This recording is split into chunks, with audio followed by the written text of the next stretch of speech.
Only you know the path to your own truth.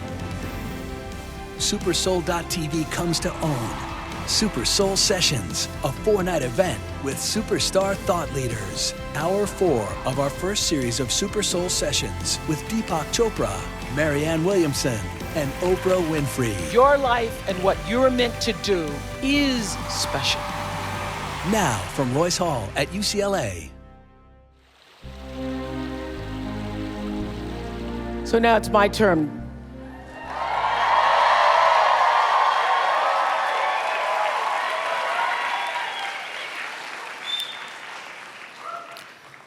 I want to say this.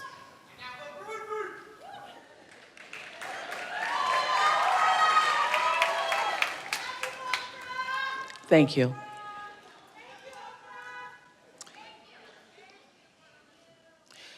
Pretty women wonder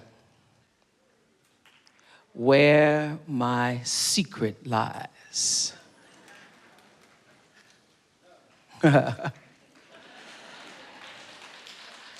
Pretty women wonder where my secret lies. I tell them it's in the reach of my arms. It's in the span of my hips. It's in the stride of my steps, and it's in the curl of my lips, 'cause I'm a phenomenal woman.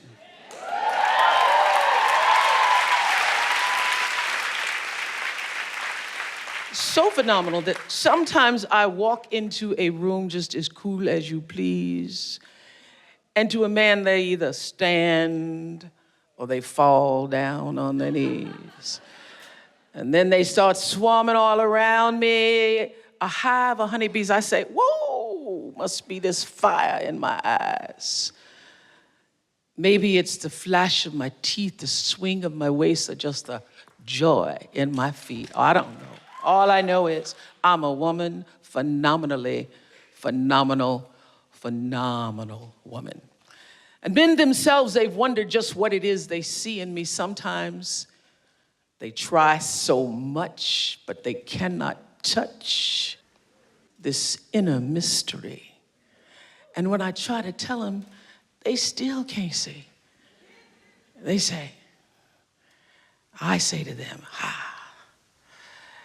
it's me, a phenomenal woman. That's me, and that's you. That's you. When you see me walking, it ought to make you proud, 'cause I'm a phenomenal woman.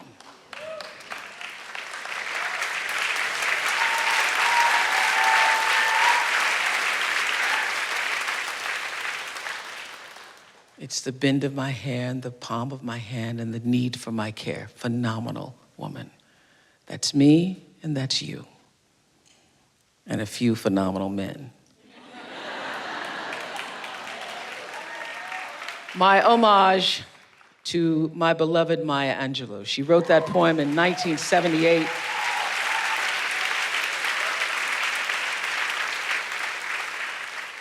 And I started reciting that poem in 1978 because I grew up reciting Easter pieces and poetry by African-American women. And when I discovered that poem in 1978, I didn't believe I was a phenomenal woman. I spoke it into being. I spoke it into being. And what I wish I knew then is the power of speaking into being. And what I want for each of you when you leave here today is to be able to claim the essence of the phenomenon that is your life. I lead a phenomenal life. Everything you even thought my life might be, it's to the 10th power of whatever that is.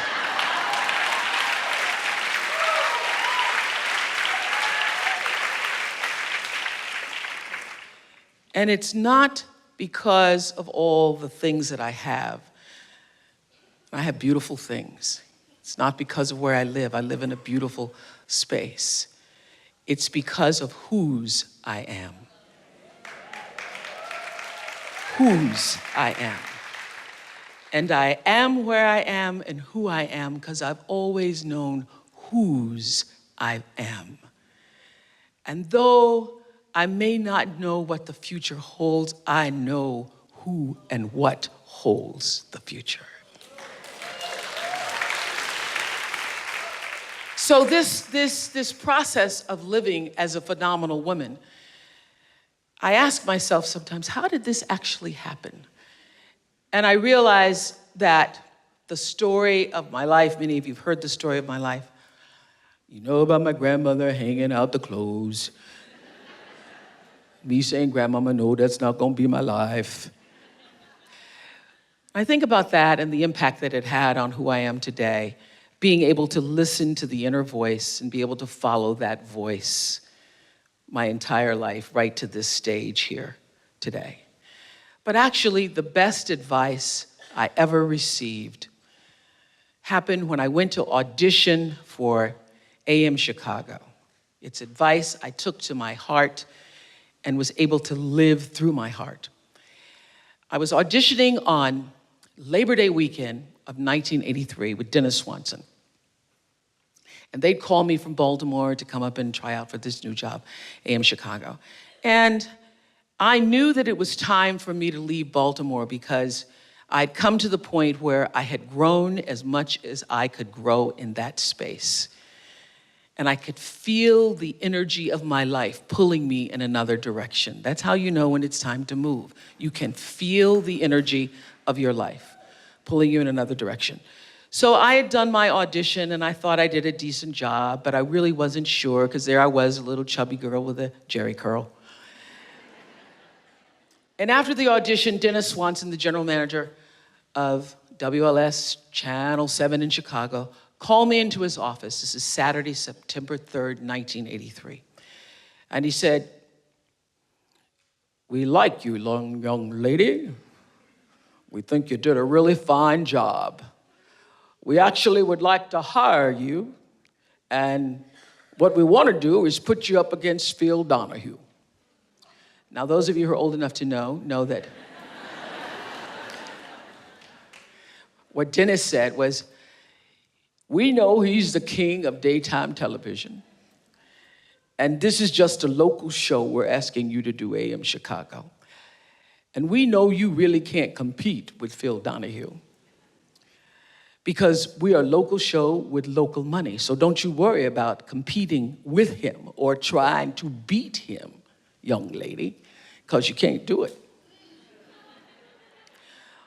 All we want is for you to be yourself. Just be yourself." I was so thrilled to hear those words because when I'd first gone to Baltimore, I'd been hired, and for some reason, after they hired me, they wanted me to be somebody else. They didn't like my hair, they didn't like my skin color. So I said to him, they didn't like my size, so I said to Dennis Swanson, I said, "Well, you know I got a weight problem.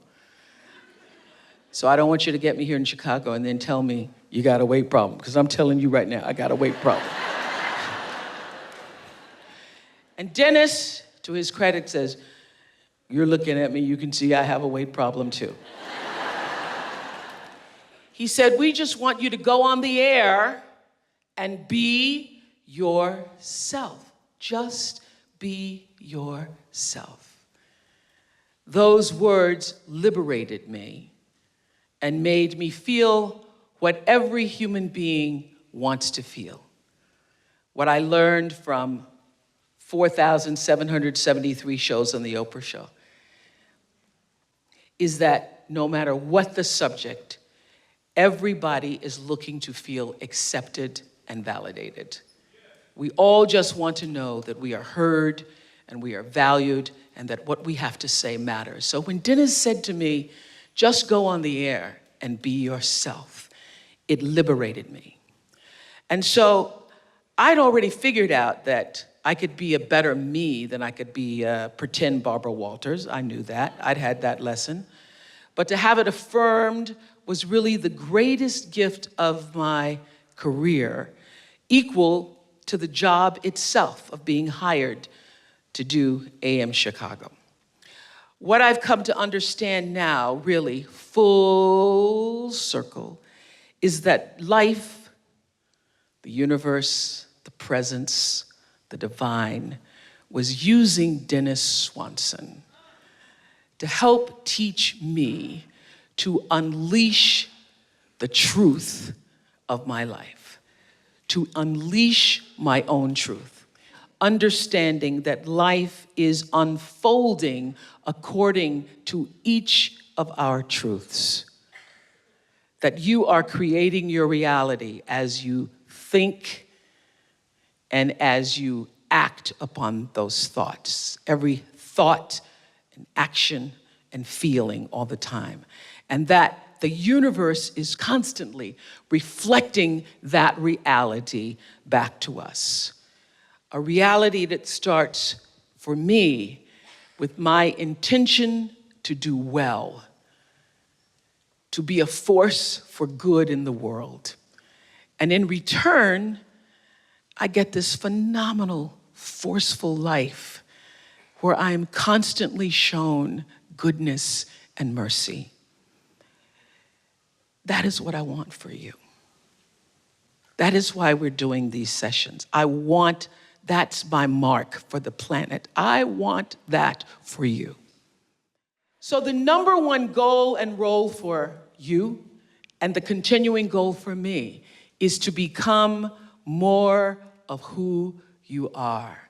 I did an interview not too long ago with a woman who said, I interviewed you 10 years ago, and really nothing's changed about you except you've become more of yourself.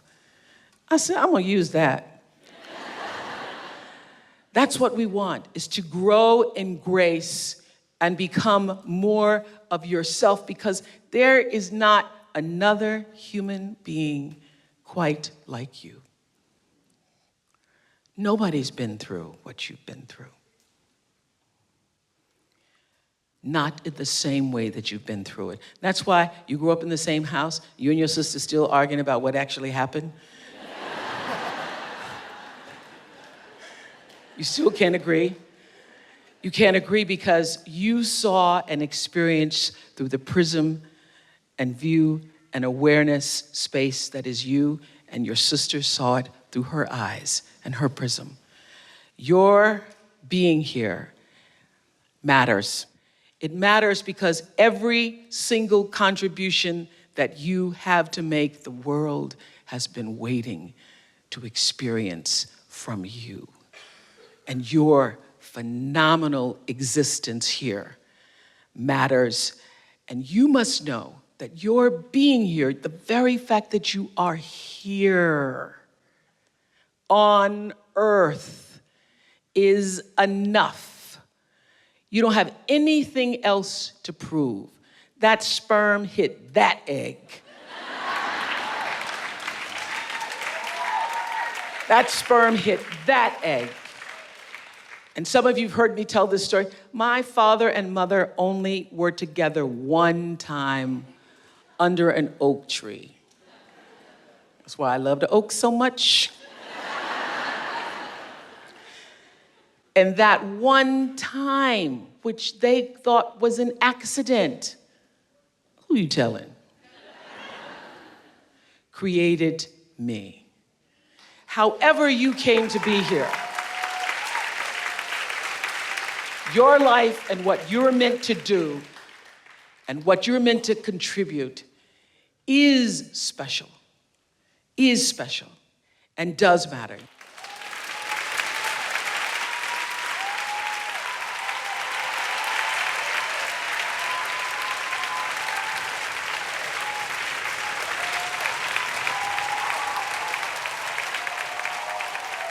This is my life's dream. This is why all those years doing television, to be able to gather this many people in this space, coming of one accord, seeking a spiritual higher ground. May your life be blessed.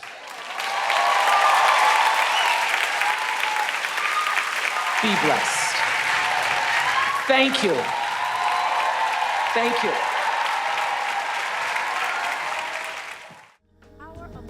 Next session, Marianne Williamson on the spiritual purpose of relationships. We want this life-changing content to be accessible to everyone and easy to find. That's why we created supersoul.tv, a digital platform experience to help connect your heart and soul anytime on any device. Log on to watch all Super Soul sessions. You can also scroll through your favorite moments from Super Soul Sunday and critically acclaimed short films. Plus, watch entire episodes of Super Soul Sunday on demand. Mercy is what you give to others with the hope that it'll come back to you. And we love a tweet fest. Move on over to the social tab to share all your comments, thoughts, and aha moments using the Super Soul hashtags. Supersoul.tv, home of conversations that matter. Only you know the path to your own truth. Marianne Williamson is one of the most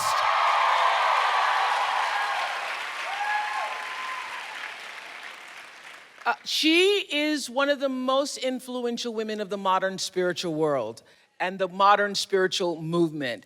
She's had an enormous impact on me personally. Long before I had a book club and a platform to actually talk about spirituality, I loved her book, A Return to Love, so much that I went out and I bought 1,000 copies of the book. And then I invited her to the show. And everywhere I'd go, I'd be in a restaurant. I'd say, have you read Marianne's book? And I'd say, no. I said, I have one right here for you. Anyway, today, Marianne is going to talk about the spiritual purpose of relationships. I've interviewed Marianne Williamson 18 times. She has set a transformative spiritual path for millions around the world.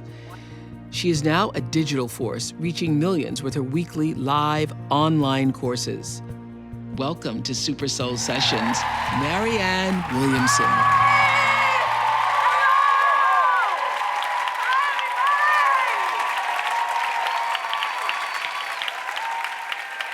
Great to see you. Great to see you. Thank you. Thank you. I want to talk to you today about your relationships, our relationships to each other, but in the context of our relationship to the universe and to God Himself. We're making a mistake if our spiritual conversation is relegated to me or to you. The spiritual conversation is by definition about us. The spiritual conversation is about we. So let's begin by contextualizing the universe and seeing the universe like a house that is wired for electricity. And you and I are lamps. And the lamp could be tall, it could be short, it could be any color, it could be any shape, it could be any design. The power of the lamp has to do with the electricity that causes the light to shine through it.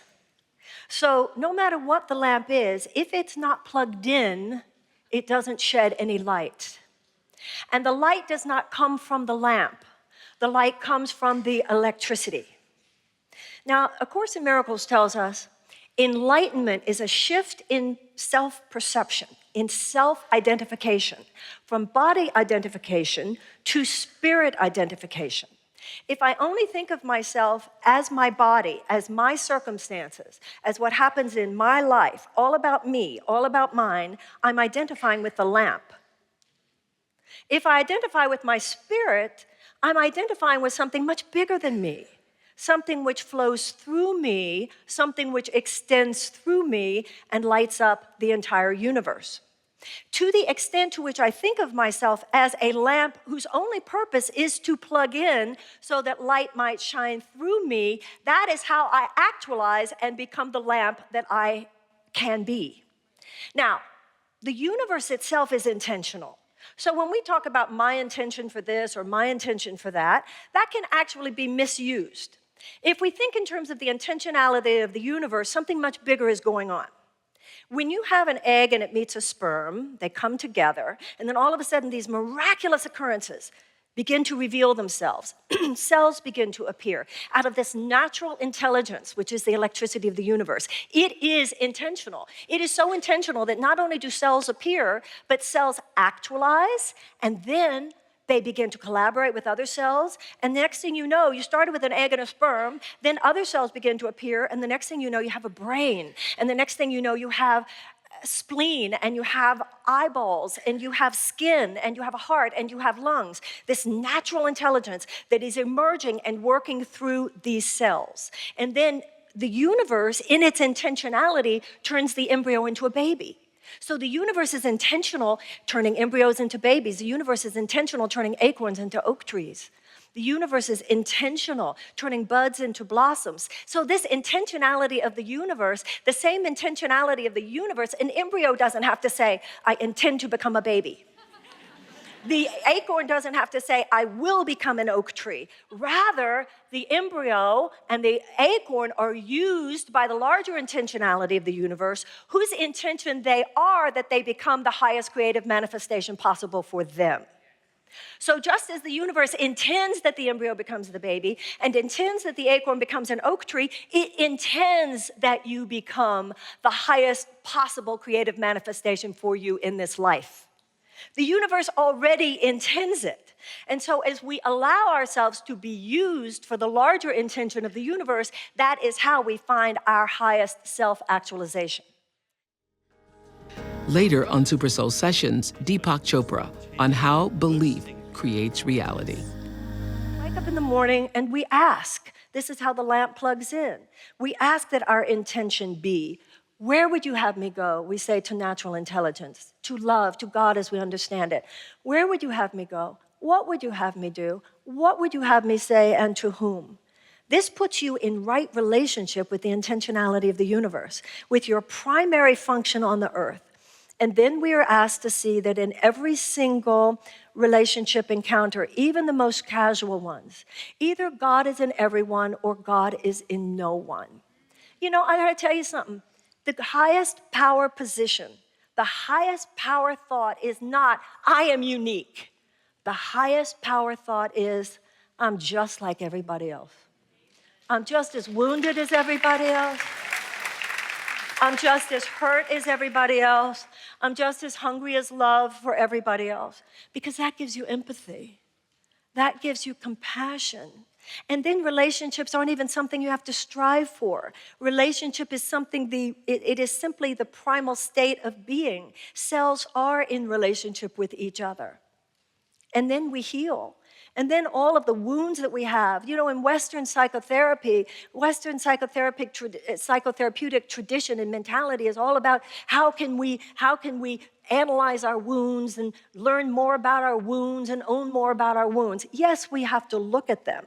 But you know, I heard an oncologist talking the other day, and he was saying that what happens in cancer is that the body gets confused and it begins protecting the tumor.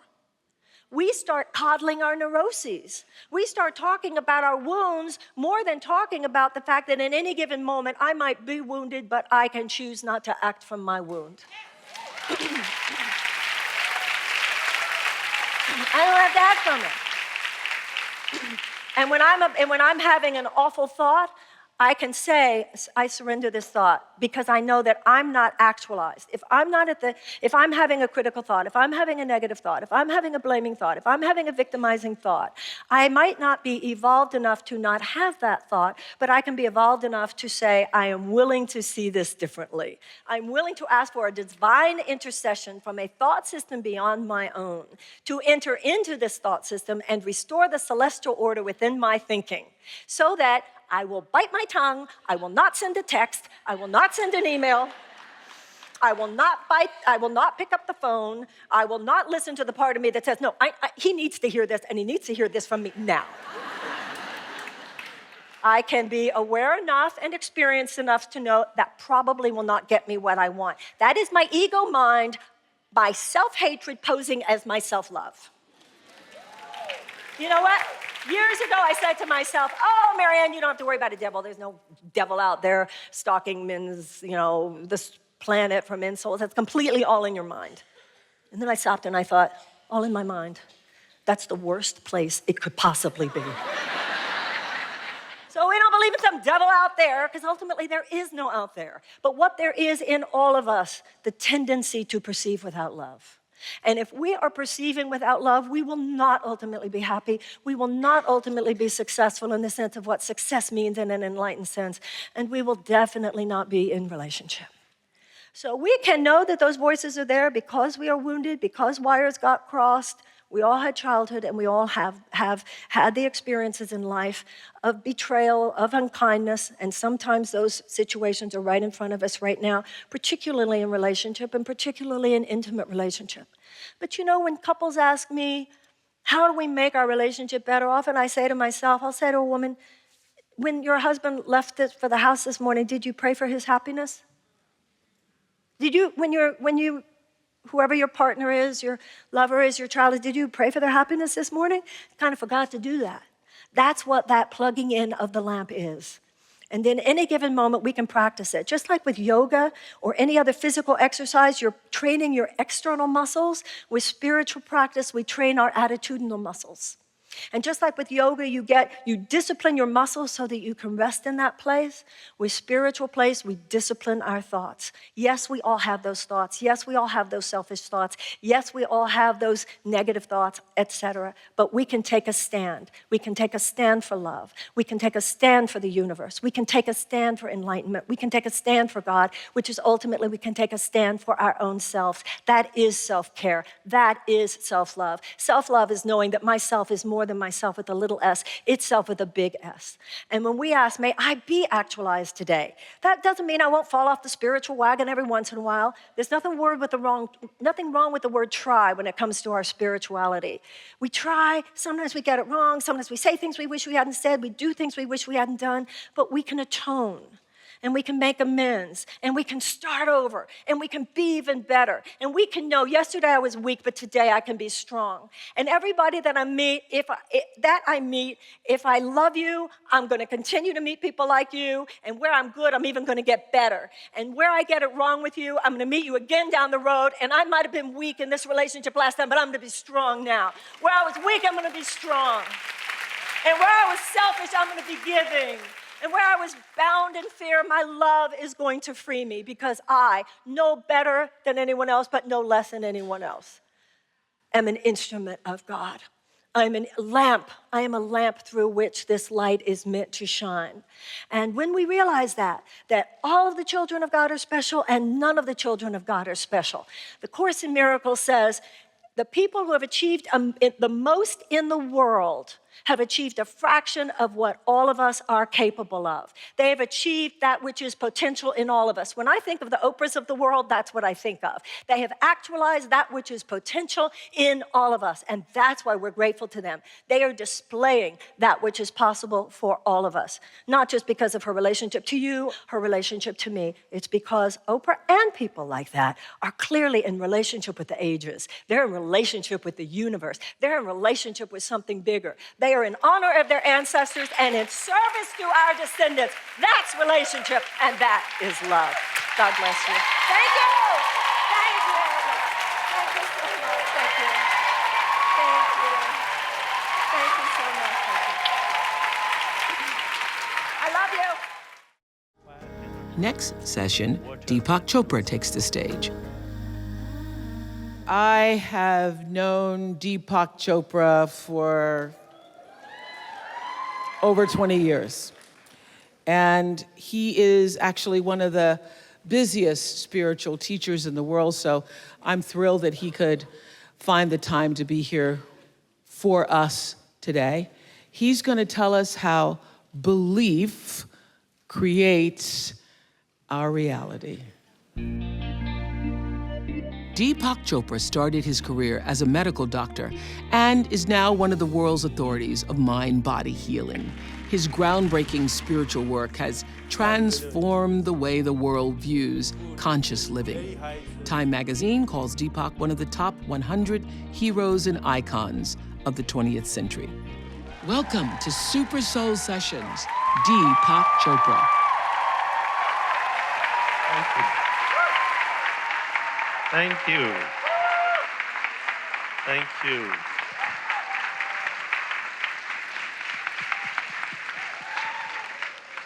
So where's Oprah?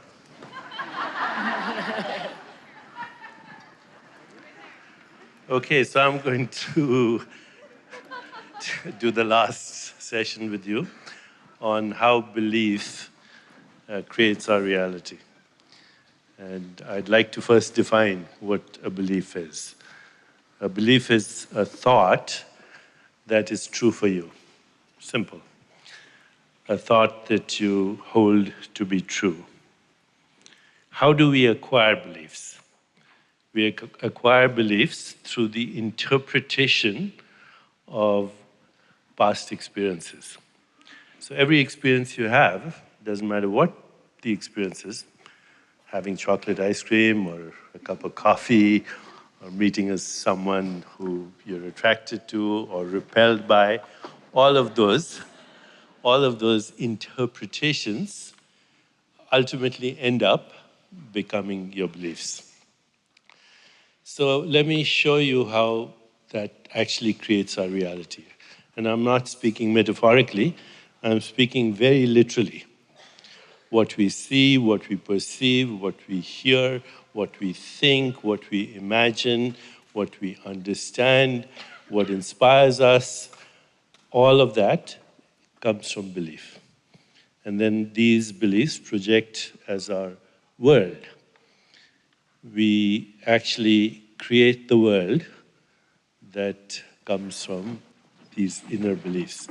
In turn, the world feedbacks on us. The world feeds back on us, and it reinforces what we already believe in. So we see what we become, and the world becomes who we are. So when we were very small, usually between the ages of 1 and 3, things are interpreted for us. You might be told you're not good looking, or you're not going to be successful, or you're too weak, or you're a sissy. A lot of this conversation around us, it starts to build up a separate self. And this is called the conditioned mind. The conditioned mind is literally a result of the hypnosis of social conditioning, everything that's happening around us. And once you build your separate mind, which is not how you were born. Have you ever seen a baby? Totally a bundle of joy, except when it's wet or hungry. Okay.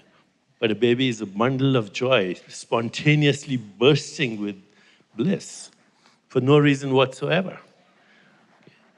And that baby has, as it grows up, has curiosity and wonder and love, and is both the receiver and giver of love, is constantly seeking to understand itself and the world.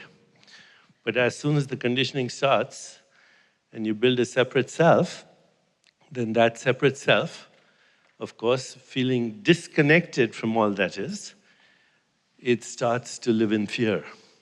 It starts to have performance anxiety. It starts to feel peer pressure. It starts to feel, as it grows up, time pressure. And with that anxiety comes remembered pain, and with that remembered pain comes a feeling of hostility frequently, or self-blame, or guilt, or shame, or depression, and that starts to then actually reinforce through neural networks, through the anatomy of the brain. It starts to create a world that projects that separate self. But that's not who you are. That's your conditioned mind. And that's, unfortunately, influenced by many things, not just by what we were told, but frequently by culture, by race, by history, by economic conditions. There's a lot goes on.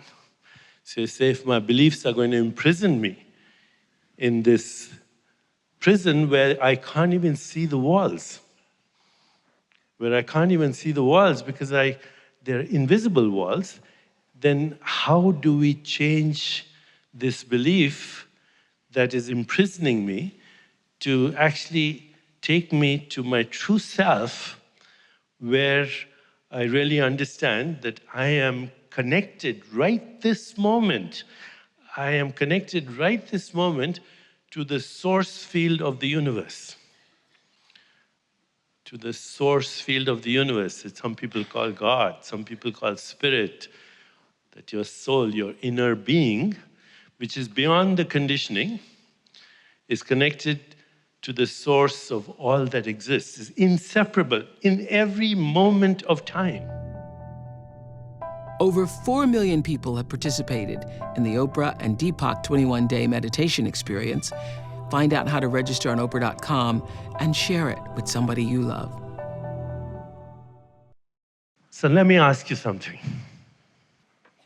Are you aware right now? Are you aware? Yes. Now shift your awareness to the you who is aware.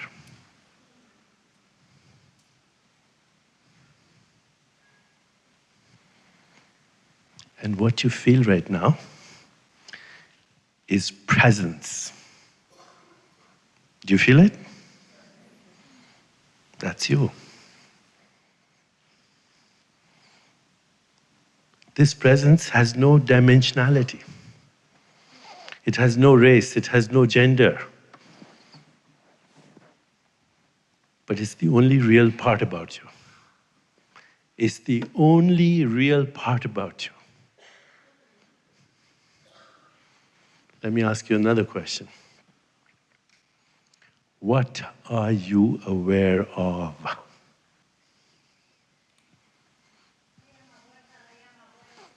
You're aware of yourself, yes.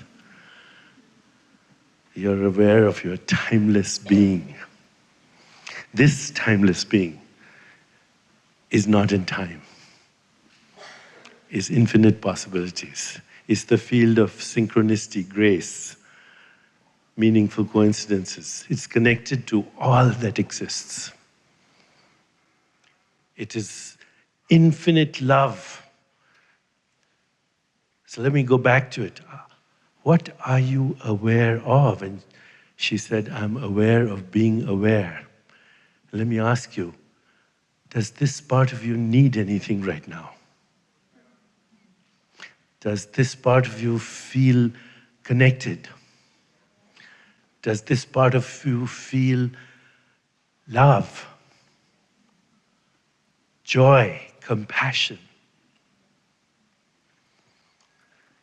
And now we can go to a third component of the same exercise. Who is aware of being aware? See, I'm just doing the same thing with different words. But those of you, there are lots of you who say, I don't have any time to meditate. And as Oprah and I have said before, if you don't have time to meditate once a day, you should probably do it twice a day because you're the ones who need it. But let's let that go for a moment. What I'd like you to do once you go from here, just once in a while, especially when you're stressed. But if you're not stressed, do it again anyway.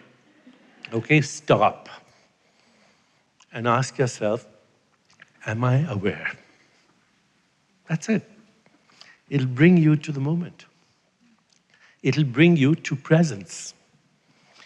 It'll bring you to who you really are, and you'll see in that presence that everything else is, oh, it's just arising and subsiding. You can enjoy it, not enjoy it, but you don't need to be bound by it. You can enjoy it to the fullest, you can not enjoy it to the fullest, but your being doesn't have to be bound by it. It doesn't have to be imprisoned by it. So ask yourself, am I aware? And then ask yourself, what am I aware of? And look around. Or feel your body. Or just see what's happening in your mind, but don't try to describe it. Because as soon as you describe it, then it won't be awareness, it'll be a description. It won't be the reality, it'll be a map. And then the third thing you can do is the same question, who or what is having this experience, and then turn into the presence. The more you make this presence your fundamental reality, the more you experience this presence as your fundamental reality, then those words will ring true for you. I'm a spiritual being having a human experience. The experience is in time, but I am not in time. The great wisdom traditions say this part of you, fire cannot burn, water cannot wet, wind cannot dry, weapons cannot shatter, because it's ancient, it's unborn, and it knows no death. Make this the center of your experience, and let all experience unfold spontaneously in the field of infinite possibilities. And this will be living in grace. Thank you very much.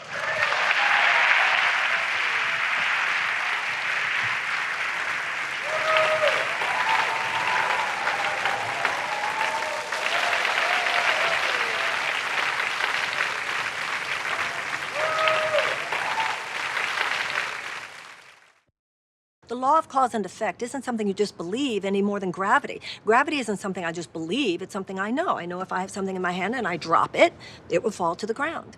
Well, karma, or cause and effect, is the same way. It's not something I just believe, it's just the way things are. What you put out will come back at you. And that's how all spiritual principles work. And that's why to believe in the highest law, love one another, is because everything will be fine if you do. Matter and energy are inseparable, but they have their source in the field of consciousness. So energy and matter are not the fundamental realities. The fundamental realities are the field of awareness from which matter and energy spring forth as what we see as the universe, including our own bodies.